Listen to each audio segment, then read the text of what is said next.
5 જૂને સુરતની મુલાકાતે આવશે, જ્યાં ઇન્ડોર સ્ટેડિયમમાં એક કાર્યક્રમનું આયોજન કરવામાં આવ્યું છે। આ કાર્યક્રમ દરમિયાન તેઓ ઈ-વાહન અને સાયકલથી આવવા માટેની અપીલ સાથે પેટ્રોલ ડીઝલ બચત અને પર્યાવરણ સંરક્ષણનો સંદેશ આપશે। હજારો લોકોની હાજરી વચ્ચે યોજાનારા આ કાર્યક્રમમાં સુરતને અંદાજે 18,000 કરોડના વિકાસ કાર્યોની ભેટ આપવામાં આવશે। તંત્ર દ્વારા તમામ તૈયારીઓ પૂર્ણ કરી દેવામાં આવી છે, જ્યારે એસપીજી અને પોલીસ દ્વારા ચાંપતો બંદોબસ્ત ગોઠવવામાં આવ્યો છે।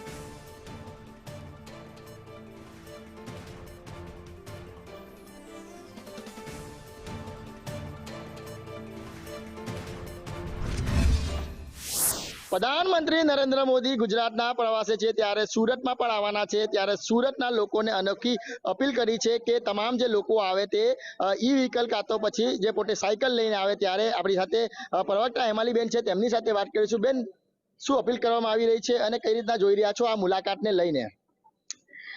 આદરણીય દેશના યશસ્વી પ્રધાનમંત્રી શ્રી નરેન્દ્રભાઈ મોદીજી પશ્ચિમ બંગાળની જીત બાદ પ્રથમ વખત દક્ષિણ ગુજરાતમાં જ્યારે આવી રહ્યા છે, ત્યારે દક્ષિણ ગુજરાત અને ખાસ કરીને સુરતના લોકોનો એક અનેરો ઉત્સાહ જોવા મળી રહ્યો છે। સૌ કોઈ આદરણીય પ્રધાનમંત્રી શ્રી નરેન્દ્રભાઈ મોદીજીને વધામણા માટે, એમને આવકારવા માટે તત્પર છે। ત્યારે આજે દેશની જે વૈશ્વિક પરિસ્થિતિ ચાલી રહી છે કે જેની અંદર આપણે સતત ક્રૂડ ઓઇલ અને એના સપ્લાય પર જે અનિશ્ચિતતા જોવા મળી રહી છે, એને કારણે આપણે સૌ સુરતવાસીઓને એક અપીલ કરીએ છીએ કે તમે પણ સૌ આવો નરેન્દ્રભાઈ મોદીજીને આવકારવા માટે। ત્યારે ઈ વ્હીકલનો ઉપયોગ કરો।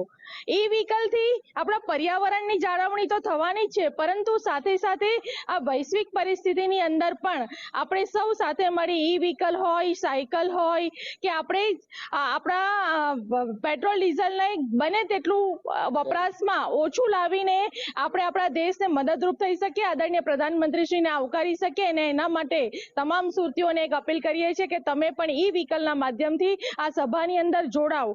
અને અમને ચોક્કસપણે વિશ્વાસ છે કે આ જે સભા થવાની છે 5મી જૂને, જ્યારે પ્રધાનમંત્રી શ્રી સુરત આવી રહ્યા છે, ત્યારે આ એક એવી સભા હશે કે જ્યાં સમગ્ર લોકો પોતે ઈ વ્હીકલનો ઉપયોગ કરીને આ સભામાં જોડાશે અને આ સભા પણ એક ઐતિહાસિક સભા બનશે। બેન, કેવો ઉત્સાહ છે લોકોમાં અત્યારથી જ અને કેટલા લોકો આવશે? આપ જોઈ રહ્યા છો કે જ્યારે ઇન્ડોર સ્ટેડિયમની અંદર આદરણીય પ્રધાનમંત્રી શ્રી આ વિકાસની ગતિને, એટલે કે જે ગુજરાતની સમગ્ર દેશનો જે વિકાસ છે અને વિશેષ કરીને સુરતની અંદર પણ 18,000 કરોડના વિકાસના કામોનું તેઓના હસ્તે લોકાર્પણ થવાનું છે, ખાતમુહૂર્ત થવાનું છે। અને આ વિકાસ જે ભારતીય જનતા પાર્ટીએ આદરણીય પ્રધાનમંત્રી શ્રી નરેન્દ્ર મોદીજી ઉપર મૂક્યો છે, ભારતીય જનતા પાર્ટીની સરકાર ઉપર જે વિશ્વાસ મૂક્યો છે, અને આ વિકાસ અને વિશ્વાસને સાથે લઈને આ 18,000 કરોડના કાર્યોના લોકાર્પણ અને ખાતમુહૂર્ત થકી પ્રજામાં એક અનેરો ઉત્સાહ જોવા મળી રહ્યો છે। બિલકુલ, આવનાર દિવસ એટલે કહેવાય કે 5 તારીખે પ્રધાનમંત્રી નરેન્દ્ર મોદી સુરતની મુલાકાતે છે, સુરતના ઇન્ડોર સ્ટેડિયમમાં આવવાના છે અને સુરતને 18,000 કરોડના કામોની જે વિકાસના કામો છે તેની ભેટ આપવા જઈ રહ્યા છે। ત્યારે ઉત્સાહ છે તે અત્યારથી દેખાઈ રહ્યો છે। ખાસ કરીને વાત કરીએ તો પેટ્રોલ અને ડીઝલ બચાવવાની ખાસ અપીલ પણ કરવામાં આવી રહી છે। કેમેરા પર્સન ભૂષણ ચૌધરી સાથે મનીષ પરમાર, સંદેશ ન્યૂઝ, સુરત। જૂનાગઢ